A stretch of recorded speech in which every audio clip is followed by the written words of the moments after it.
Bonjour et bienvenue sur Montre et Restauration.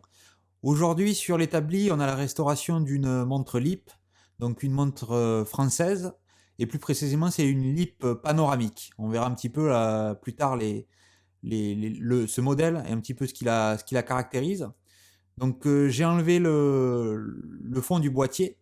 On peut voir là qu'on est sur un mécanisme mécanique manuel, donc qui n'est pas avec un remontage automatique. Donc je vais commencer à démonter pour sortir le mécanisme. La montre est plutôt, on peut le voir, en bon état, que ce soit sur le cadran ou sur la partie mécanique. On peut voir là ce qui est un peu bizarre, c'est que le mouvement s'est arrêté. Donc je sais pas, il y a peut-être quelque chose qui touche ou pas, mais peut-être en bougeant le mouvement, en dévissant les vis, ouais, le mouvement s'est arrêté. On verra un petit peu plus tard. Là, je vais dévisser pour libérer la tige de remontoir. Voilà, je vais pouvoir sortir la couronne et la tige de remontoir. Parfait. C'est un mouvement qui sort par le devant, donc je dois enlever le verre. Je vais d'abord enlever les aiguilles. On voit les aiguilles, elles ont une patine au milieu des aiguilles là, qui est très belle. Et ce cadran, vous avez vu, est assez particulier. On a le verre qui recouvre jusqu'à l'extrémité. Et on a une lunette en fait qui est la lunette plutôt que d'être sur le bord du verre, elle est sous le cadran, enfin sous le verre plutôt. Donc ouais, c'est une montre qui a un look assez particulier. Donc voilà, j'ai enlevé les aiguilles avec un Presto Tool là de chez Bergeon. Euh, donc je vais pouvoir maintenant essayer de retirer le cadran. Donc on voit le cadran, il est plutôt en bonne condition. Pas de griffes, pas de traces d'usure dessus. Donc là, je défais juste les deux. Il y a deux petites vis qui tiennent en fait les pieds du cadran. Donc je les dévisse et on va pouvoir détacher le cadran du mécanisme. Voilà, parfait. Et on voit dessous là, c'est pareil, le mouvement côté cadran est plutôt en bon état. Donc ça c'est plutôt une bonne nouvelle, mais je j'ai aucune idée. On voit que le mouvement est plutôt propre, il n'y a pas trop de marques. Donc je suis pas sûr qu'il y ait eu beaucoup de maintenance sur ce mouvement et quand est-ce que le dernier service a été fait sur cette montre. Donc voilà, maintenant que le mouvement est complètement dégagé d'autres pièces, je vais enlever le balancier d'abord, étant la pièce la plus fragile. Donc j'aime bien enlever le balancier pour protéger tout ça, pour être sûr que quand je démonte les autres pièces, il n'y ait pas de dommages qui soient faits au balancier. On le voit là-dessous, c'est marqué, on est sur un mouvement R23D. Donc c'est un mouvement propre hein, qui a été fait par LIP, donc fabriqué et aussi développé par LIP. C'est des mouvements, on le voit, qui sont quand même assez simples. Si on compare par rapport à d'autres mouvements de manufacture suisse, on voit que les mouvements, ouais, les décorations, c'est pas des mouvements exceptionnels en termes de décoration, mais c'est des mouvements qui sont efficaces, on va dire. Ils sont assez robustes, assez solides, et on le voit là même sur une vieille montre. Oui, la montre continue à tourner. Certes, la précision était mauvaise, mais la montre tournait. Donc on va voir si avec un petit service sur la montre, on va pouvoir lui donner une seconde jeunesse. Donc là, je suis en train de démonter le pont d'encre, enlever les vis qui tiennent le pont d'encre. C'est des toutes petites vis sur ce modèle-là, sur ce mouvement. Il y a des modèles où le pont d'encre en fait est avec une vis ou avec deux vis comme sur celui-là. Voilà, les vis sont enlevées. Et là, je vais essayer d'enlever le pont, voir si il veut bien venir. On voit qu'il y a un peu de jeu. Hop, on voit que j'arrive à le soulever avec la pince. Parfait. Et là, je vais pouvoir maintenant enlever. L'encre est totalement libérée. Parfait. Je regarde les roues un peu, voir si tout est bien en place, s'il n'y a pas trop de jeu. Et je vais continuer. On va enlever le pont des secondes. Donc là, il y a deux grosses vis. Ça, c'est toujours agréable de travailler. Plus les pièces sont grosses, plus c'est facile à travailler dessus. Les petites vis sont toujours un peu plus compliquées à prendre en main. Donc, quand, voilà, peut-être au niveau du développement sur ces mouvements, on voit que ouais, si on a des grosses vis, c'est plus facile à faire la maintenance et à manipuler que des toutes petites vis. Parfait, donc on va essayer de libérer, voilà.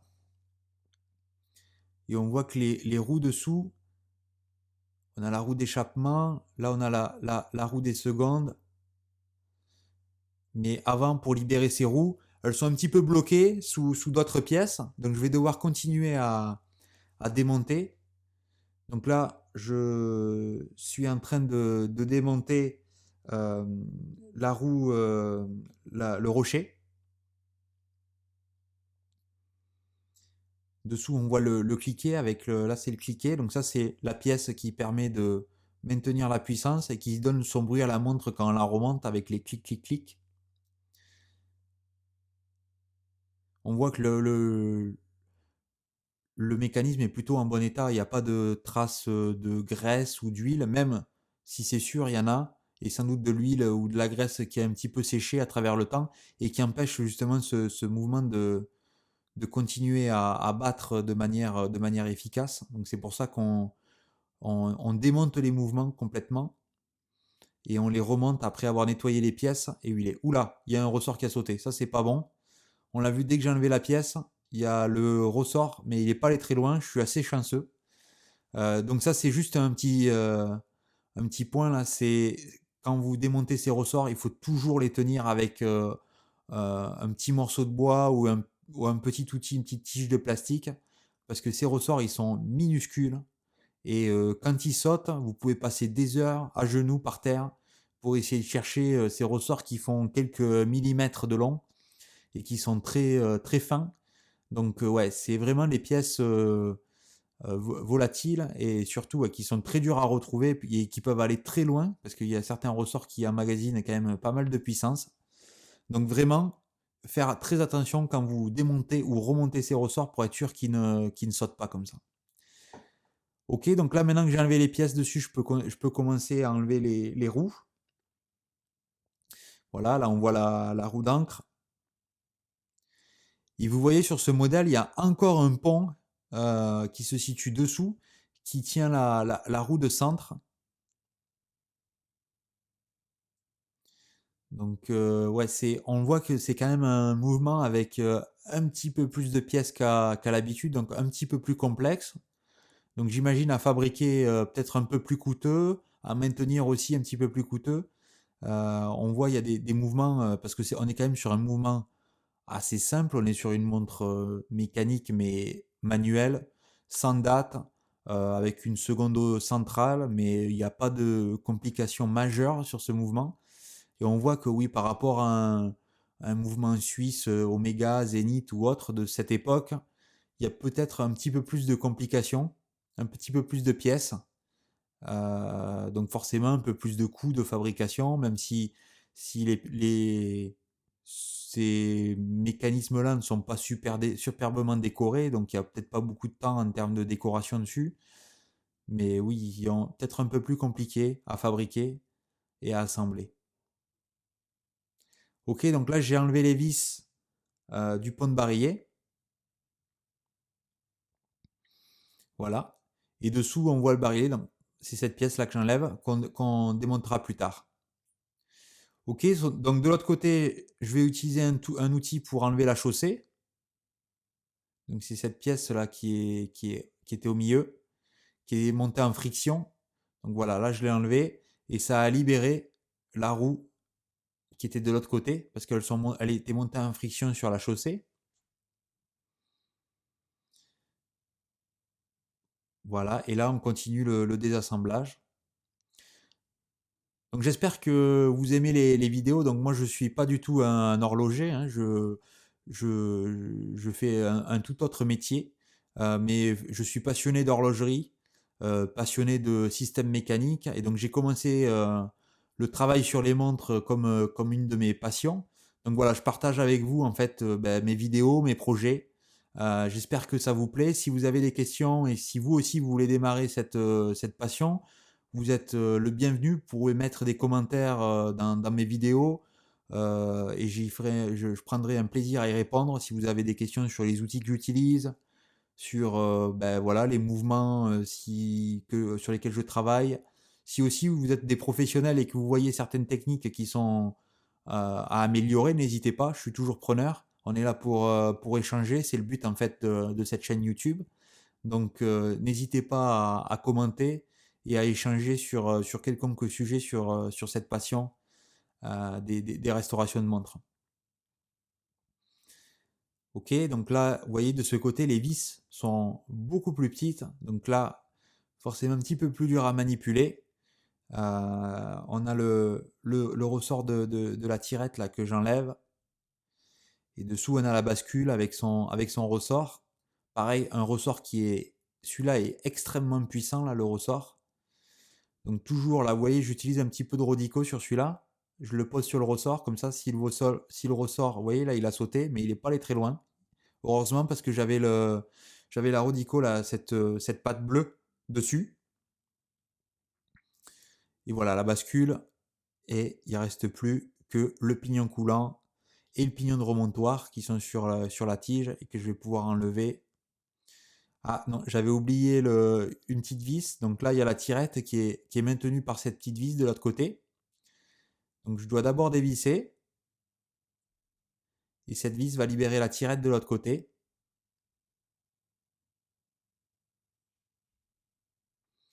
Et là, je vais pouvoir enlever la tige de remontoir. Et normalement, le pignon coulant et le pignon de remontoir vont pouvoir se libérer. Donc on a complètement démonté le mécanisme. Donc ça, c'est la première étape. On n'a rien vu de particulier sur le mécanisme, vraiment d'abîmé ou quoi que ce soit. Donc maintenant, on va nettoyer les pièces. Mais avant cela, vous vous souvenez, le balancier, je vous ai dit que c'est une pièce qui est très très fragile. Donc c'est pareil, en fait, une des places, un des endroits les plus sûrs pendant le nettoyage, c'est de remettre en fait le balancier sur la platine. Et à cet endroit-là, il est protégé, le ressort ne peut pas bouger, le balancier ne peut pas bouger. Donc c'est un endroit où on peut le garder en toute sécurité pendant le nettoyage. Donc voilà, et on voit là, il balance, donc il est bien dans ses axes. Ok, donc les pièces ont été nettoyées et on va commencer à réassembler la montre.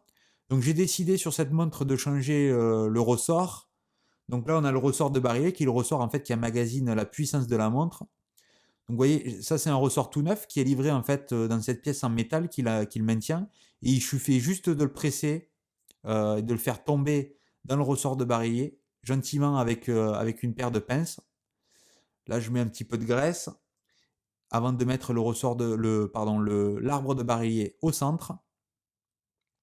Pareil, on le positionne. Je vais venir mettre le couvercle du barillet. Et j'utilise cet petit outil là, vous voyez l'outil rouge, donc là il est en position, il y a un trou, il est positionné sur un trou. Et je vais venir fermer avec ce couvercle transparent, et en fait je vais venir presser dessus, et le barillet va se fermer, donc ça va clipser le couvercle de barillet en position. Voilà, donc on se retrouve avec la platine nettoyée, même petit peu de graisse. Donc là on a une graisse avec une viscosité moyenne.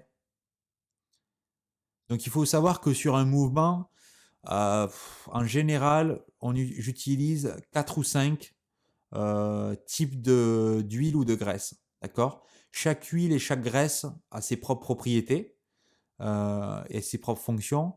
Là, on est sur on est sur une huile qui a une viscosité moyenne. On a des graisses avec une viscosité plus forte, des huiles avec des viscosités plus faibles. Donc, en fonction du point, on utilise une huile ou une graisse bien spécifique. Ok, donc là maintenant, on commence à remettre les roues. Vous vous souvenez, il y a un petit pont intermédiaire qui vient se mettre sur la roue là, qui est au centre. Vous voyez, pareil, j'ai mis une petite goutte d'huile là sur l'épaulement de cette roue. Parce que voilà, la roue va venir se loger, là vous voyez là, le petit point violet, c'est ce qu'on appelle un rubis. c'est là, c'est le point en fait, c'est le point de pivot de la roue.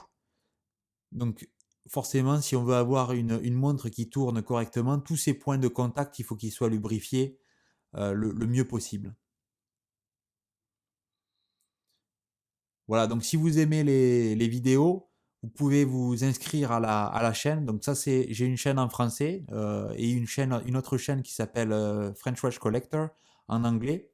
Donc vous verrez les vidéos. Donc ma chaîne principale, c'est la chaîne French Watch Collector, mais toutes les vidéos qui sont en anglais apparaîtront sur ma chaîne en français au fur et à mesure.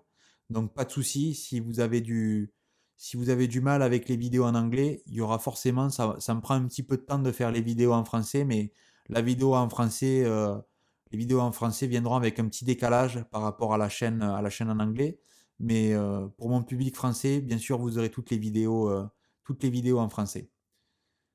Donc voilà, on continue, on remet les roues. On essaie de tout aligner. Pareil, chaque roue sur son point de pivot, sur son, dans son rubis, dans les points. Donc les rubis, on le voit, les points violets qu'on a vu tout à l'heure. Voilà, on a placé la roue au centre. Toutes les roues doivent être connectées entre elles. C'est ça qui transmet en fait la puissance du barillet avec le ressort à l'intérieur jusqu'au balancier. En passant par l'encre, on verra tout à l'heure, on remettra l'encre en place. Donc là, les roues ont été alignées sur leur pivot en bas. Et là maintenant, ce qu'on va faire, on va mettre le pont du dessus et on va aligner toutes les roues. Donc là, vous voyez, j'utilise un petit outil en plastique rouge pour mettre une petite pression. Et là, je vais essayer d'aligner toutes les roues. Donc qu'elles tombent dans leur trou respectif. Et une fois que toutes les roues sont alignées, voilà, vous avez vu là de suite, là, ça veut dire que tout est aligné. Donc ça veut dire que les roues, quand on tourne, quand je tourne une roue, toutes les roues sont connectées entre elles et elles tournent. Donc là, c'est parfait. Donc là, je vais garder la pression dessus avec mon petit outil en plastique et je vais venir positionner une vis. Je maintiens la pression pour que rien ne bouge et je viens sécuriser ça avec une petite vis et voilà. Là, le pont, il ne bougera plus. Il ne bougera plus. Je viens sécuriser avec la deuxième vis.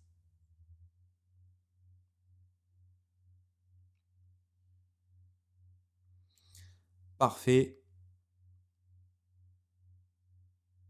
Un dernier check. On voit que tout bouge ensemble. Les connexions sont bien là. Chaque pièce est à sa place. Parfait. Bien sûr, après, il faudra lubrifier tous ces points. Là, pour l'instant, on a juste mis en place. Il faudra que tous ces points de contact entre les roues et le pont soient bien lubrifiés. OK.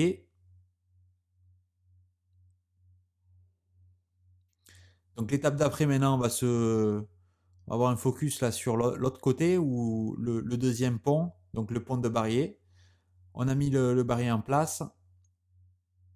Maintenant, je vais pouvoir rajouter le pont.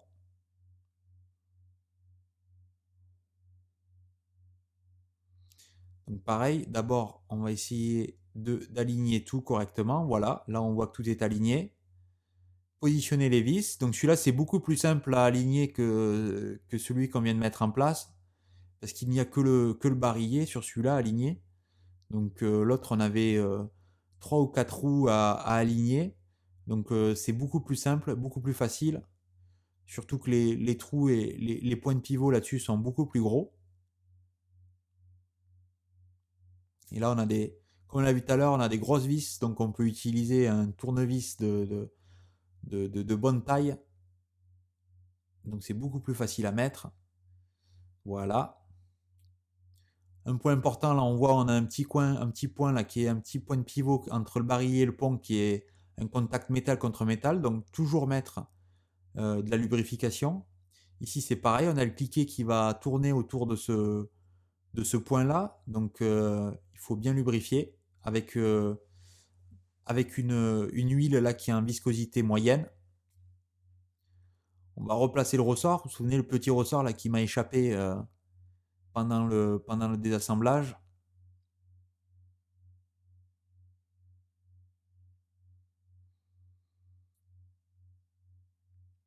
Voilà,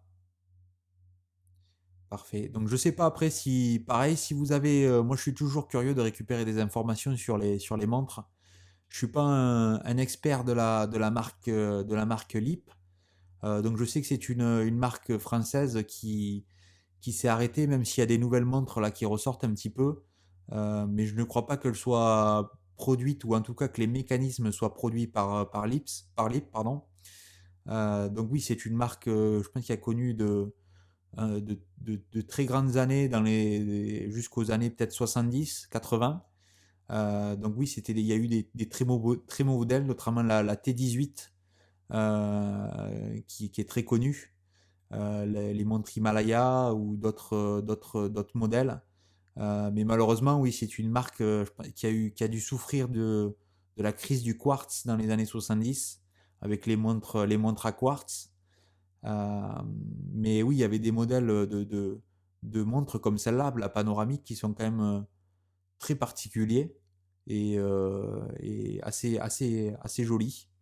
Donc, en effet, c'est dommage d'avoir perdu ces marques-là et leur savoir-faire, surtout en France. Et c'est d'autant plus intéressant, mais voilà, de redécouvrir ces pièces, de les redémonter, de retravailler dessus, des mouvements ou des montres qui ont eu, pour celle-là par exemple, je pense une cinquantaine d'années ou pratiquement une cinquantaine d'années. C'est quand même super intéressant de voir ça, enfin voilà, de voir des pièces qui sont passées, qui sont 100% mécaniques et qui passent comme ça à travers le temps et à travers les âges et qui continuent à fonctionner. Parfait, donc là on continue l'assemblage sur la roue de couronne, pareil, toujours avec un petit peu d'huile sur ce point de pivot et on va mettre la vis. Donc celle-là, sur la roue de couronne, il faut toujours faire attention. Vous voyez, quand il y a une vis comme ça avec trois stries, donc il y a le strie du milieu forcément qui nous sert pour le tournevis, mais les deux autres stries en fait viennent nous signaler que le filetage est à l'envers sur cette vis. Donc c'est-à-dire qu'il faut tourner dans le sens opposé à une vis normale, que ce soit pour visser ou dévisser. Donc sur les roues de couronne, normalement quand il y a une grosse vis comme ça au centre, le filetage est toujours inversé. Au début, bah, si on ne le sait pas ou si personne nous l'a dit, ça peut être assez problématique parce que si on force et qu'on dévisse dans le sens normal, ben, on va abîmer le filetage. Et là, après, pour refilter, c'est très compliqué, où il faut carrément changer la platine. Donc oui, il faut vraiment faire attention aux roues de couronne qui ont une vis au centre. En général, le filetage est inversé. Donc là, vous voyez, j'ai lubrifié la pièce, donc le pignon de remontoir avec une graisse bleue, parce que là, c'est une pièce qui voit beaucoup de friction avec pas mal de force dessus. Donc là, on utilise une graisse qui a beaucoup plus de viscosité que les huiles qu'on a utilisées précédemment. Donc ça, c'est très important. Voilà, là, je vais insérer la tige de remontoir après avoir mis les pièces. Juste, voilà, trouver l'alignement. Parfait, elle est en place.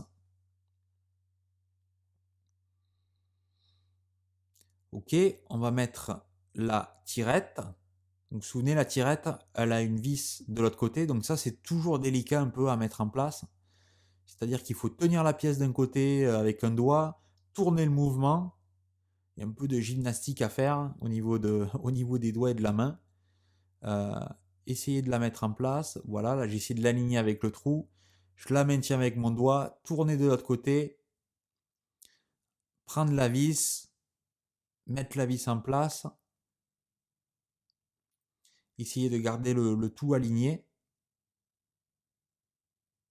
Donc là, j'essaie de mettre la vis en place, mais avec la main qui est complètement tordue pour voir l'autre côté du mouvement. et avec un tournevis, essayer de visser. C'est pas facile à faire. Il y a d'autres designs en fait sur les tirettes et celui-là avec une vis, c'est pas facile à mettre en place. Il y a d'autres systèmes avec des ressorts qui sont pour moi beaucoup plus faciles à enlever et à remettre surtout. C'est pas vraiment un problème pour le démontage, c'est plutôt un problème pour le remontage. Voilà. Donc là, je vais continuer à assembler le côté cadran. On a la bascule. Donc on va essayer de mettre la bascule. Voilà. Donc on a lubrifié au préalable le point de pivot de la bascule. Je la mets au milieu du pignon coulant. Et on va positionner le ressort. Il faudra que toutes les pièces aillent bien ensemble. Donc le ressort, celui-là, c'est un ressort qui est différent. C'est une barre en fait, avec une petite vague au milieu là, qu'il faut essayer de placer dans ce trou. Donc là, ce que j'utilise, j'utilise en fait deux pinces pour le tordre et le mettre en place. Je crois que j'ai vu un système assez similaire sur les montres, sur des mouvements Seiko. Mais c'est vrai que souvent on a plutôt un ressort courbé plutôt qu'une barre comme ça. Donc et c'est vrai que je trouve que c'est plus facile à mettre un ressort courbé que cette barre là.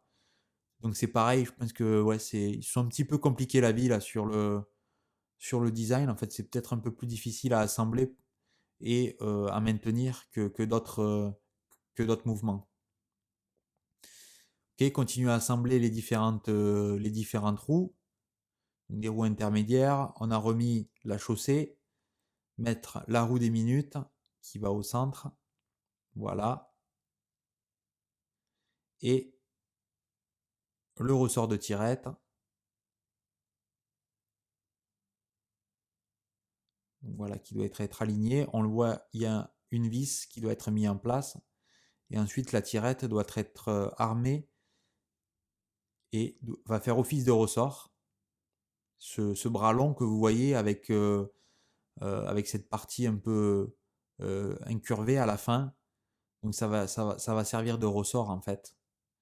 Quand on va tirer sur la tirette pour passer à un mode, par exemple pour régler l'heure, bah, c'est ce qui va faire office de ressort et qui va faire les deux positions en fait quand vous tirez sur votre tige de remontoir. Ok, donc là on va mettre la vis, on voit que c'est une petite vis, donc pas facile à mettre en place. Donc là il faut prendre son temps, essayer de bien l'aligner. Voilà, là en fait je vise dans le sens inverse pour sentir le début de la vis, voir si elle prend sur le début du filetage. Puis une fois que je sens qu'elle a pris, voilà, je peux la visser. Parfait.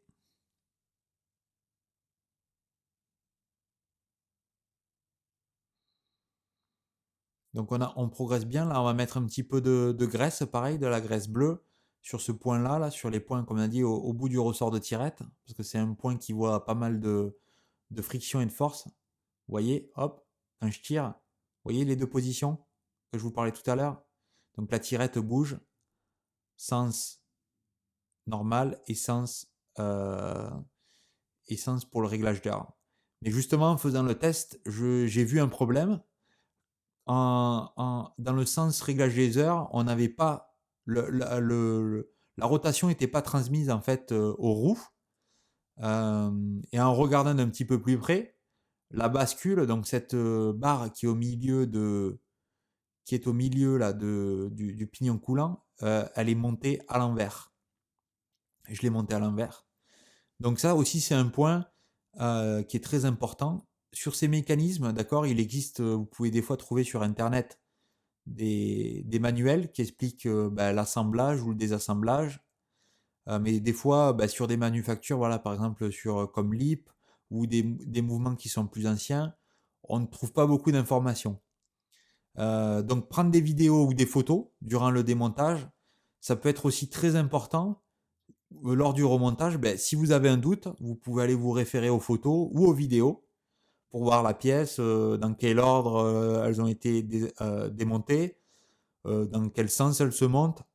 Donc avec des photos et des vidéos, vous avez, ben, l'explication. Voilà, si vous avez un trou de mémoire, vous avez l'image en fait, comment remettre les pièces dans le bon ordre et dans le bon sens. Donc voilà, là je l'ai mis dans le bon sens. On voit que le ressort vient poser là sur le dessus de la bascule. Je vais pouvoir maintenant remettre le ressort de tirette. Donc j'ai démonté que les pièces, j'ai pas tout démonté, j'ai démonté que les pièces nécessaires. Parce que c'est pas la peine de tout démonter. Voilà, c'est un gain de temps aussi. Donc là, pareil, on réessaye de tout aligner. Voilà. Et on va prendre cette toute petite vis. Parfait. Et on va visser ça. Puis après, on va voir si maintenant le système fonctionne correctement avec les deux positions. C'est-à-dire une position fermée où on peut remonter la montre et quand on tire sur la tige de remontoir, la position pour pouvoir régler l'heure. Là, vous voyez, je vais venir armer le ressort. Et maintenant qu'il est en position, je vais pouvoir visser complètement la vis. Là. Et voilà, là on est en position réglage des heures et on voit que quand je tourne, les roues tournent. Donc, parfait. J'ai récupéré mon erreur. Le mécanisme fonctionne comme il doit fonctionner de ce côté-là. Donc il y a une pièce après qui vient dessus avec pareil deux petites vis pour maintenir ben, les roues en place.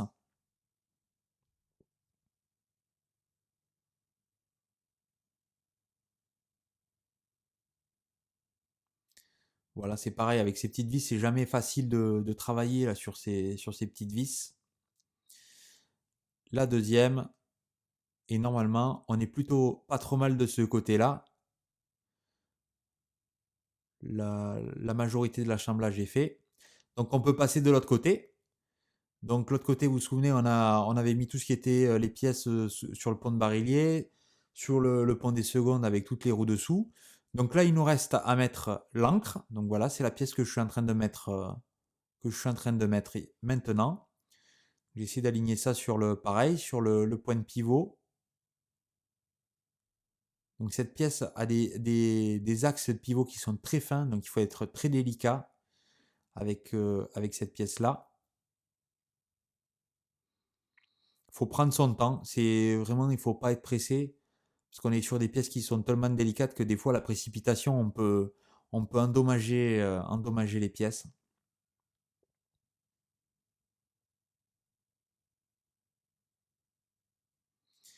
Et une fois que c'est aligné, on va mettre le pont d'encre, pareil, et là on va venir aligner le pivot du dessus.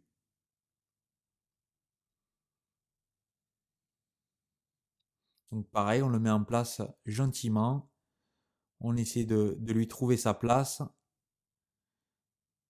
Voilà. Et on va essayer d'aligner l'encre, d'accord, le point de pivot de l'encre, pareil. On va essayer d'aligner gentiment tout ça. Et une fois que c'est en place, comme on a fait sur les ponts, on va sécuriser ça avec les deux vis.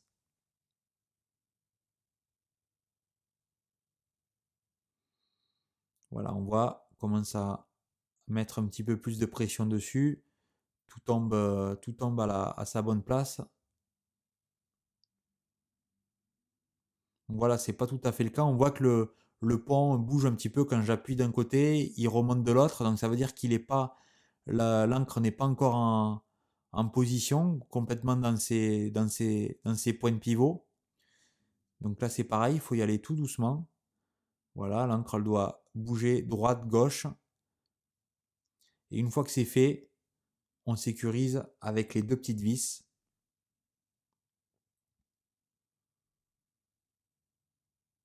Donc on va mettre une vis dans un premier temps. On va regarder si l'encre fonctionne et peut bouger librement. Et c'est pareil, là, vous voyez, si je visse et que l'encre elle n'est pas alignée dans ces trous, quand je vais visser, je vais venir faire baisser le pont sur l'encre. Et si elle n'est pas complètement alignée, je vais plier les pivots en fait, je vais plier les axes parce qu'ils sont tellement fins et une fois qu'on les a endommagés, la réparation est très compliquée. Et ces pièces-là, c'est pareil, s'il faut sur des mouvements qui sont assez anciens, des fois c'est pas facile de trouver les pièces de rechange, donc il vaut mieux prendre son temps, y aller tranquillement et de pas faire d'erreurs parce que des fois c'est des erreurs qui peuvent coûter assez cher. Ok. Donc là on voit j'ai mis un peu de puissance et on voit que l'encre bouge droite, gauche, avec une petite impulsion. Donc ça c'est plutôt bon signe. Donc là maintenant on va pouvoir remettre le balancier et voir si le mécanisme veut bien redémarrer. Donc voilà, j'amène le balancier, j'essaie de l'aligner sur le pivot du bas, de mettre l'axe du balancier sur le pivot du bas, et gentiment on va le mettre en place. Ah, parfait. On voit que de suite, il a démarré. Même quand je le tenais en l'air, il avait déjà démarré. C'est fou. Bon, là, on voit que l'oscillation est un petit peu. Il n'est pas vissé, il n'est pas en place. Mais on voit le bâtiment, le mouvement avait envie de battre. Donc, ça, c'est plutôt bon signe. On va voir après, on verra à la fin quel résultat on obtient et voir si la restauration est plutôt de bonne qualité ou pas et si on obtient une montre avec une meilleure précision, une meilleure amplitude. Donc on verra ça à la fin. Donc voilà, là la dernière, je mets la roue des heures, un petit spacer là qui va venir se mettre sous le cadran. Là je dévisse, en fait ça c'est les vis qui vont venir tenir les pieds du cadran pour tenir le cadran en place. Donc je les dévisse légèrement. Je vais pouvoir introduire le cadran avec ses pieds en place. Voilà, donc là vous voyez j'utilise des pinces avec un bout en carbone, donc c'est fait pour ne pas rayer justement, pour ne pas rayer le cadran ou les pièces. Et voilà, une fois qu'il est en place, je vais venir resserrer les vis et le cadran sera maintenu et ne pourra plus bouger. Parfait. On fait un côté, on fait l'autre.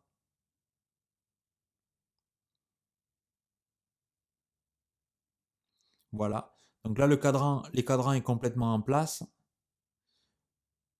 On peut passer à l'étape suivante, qui est de remettre les aiguilles. Donc on voit les aiguilles, j'adore ces aiguilles là avec cette patine au milieu là qui est magnifique, là, qui tourne un petit peu orange. Donc là j'essaie d'aligner l'aiguille, enfin on n'a pas vraiment besoin parce qu'il n'y a pas d'heure, mais de l'aligner sur minuit. Je vais venir avec un outil spécial presser dessus pour la mettre en place. Voilà, donc là on a mis l'aiguille des heures, ça c'est l'aiguille des heures. Fait un petit tour, on regarde, donc là on passe en mode réglage pour les heures. Fait un petit tour, regarde si l'aiguille ne touche pas contre le cadran. Je la repositionne précisément sur minuit. Et là, très important de la repositionner sur minuit, je vais aligner l'aiguille des minutes, pareil sur minuit. Donc comme ça, on est sûr que les aiguilles, voilà, quand elles vont indiquer des heures pleines, donc c'est-à-dire 3 heures, 4 heures, l'aiguille des heures et des minutes vont être précisément l'aiguille sur l'heure et l'aiguille des minutes sur 12, donc à 12 heures. Ok, donc là, voilà, je l'aligne sur minuit. Et comme on a fait sur l'aiguille des heures, je vais venir la presser, mettre une petite pression dessus avec cet outil. Parfait. Et là, voilà, vous voyez, quand c'est aligné, c'est à 6 heures et en haut, c'est parfait sur 12. Donc là, on est plutôt bien au niveau de l'alignement. Les aiguilles, toujours contrôler là, que les aiguilles ne se touchent pas entre elles ou ne touchent pas le cadran, parce que ça c'est sûr, ça va affecter la précision de la montre, donc très important. Et la dernière aiguille, bien sûr, sur ce modèle-là, l'aiguille des secondes, seconde au centre. Donc on voit dès que je l'ai posé, ça commence à battre, ça commence à tourner. Et donc là, je vais la presser pareil en place, mettre une petite pression dessus, sur son pivot, voilà, parfait. Et l'aiguille est seconde, elle est maintenue en place, on regarde que rien ne touche. Tout a l'air parfait, tout a l'air correct. Donc là, je vais retirer, je vais dévisser légèrement la vis de tirette pour retirer la tirette. On a besoin en fait de retirer la tirette pour mettre le mécanisme dans son boîtier. Donc voilà le boîtier, vous vous souvenez, on l'avait monté ou on l'avait démonté plutôt par l'avant. Donc là, on le remet sur l'avant. On a remis la tirette en place. Et maintenant, il ne nous reste plus qu'à mettre le verre et le fond. Donc vous voyez le verre qui vient jusqu'à l'extrémité de ce boîtier. Là, je remets un joint, pareil, pour permettre à la montre d'être, même si ce n'est pas une montre de plongée, pour être un petit peu étanche. Et là, j'utilise un petit peu de Polywatch, donc c'est un produit pour polir le cristal. Et voilà, donc là on a la montre qui est sur le time grapher, donc on voit que la montre a une précision de 3 secondes à peu près, elle gagne 3 secondes par jour, donc un résultat très bon, et une amplitude de 260 degrés, donc aussi qui est très bien. Il n'y a que le beater qui est un petit peu haut, mais c'est négligeable, donc je suis très satisfait là, de la précision de cette montre après ce service. Donc voilà, une nouvelle montre dans ma collection, une lip panoramique, un modèle magnifique et très unique. Donc j'espère que vous avez aimé la vidéo et on se retrouve une prochaine fois pour un autre projet. Au revoir.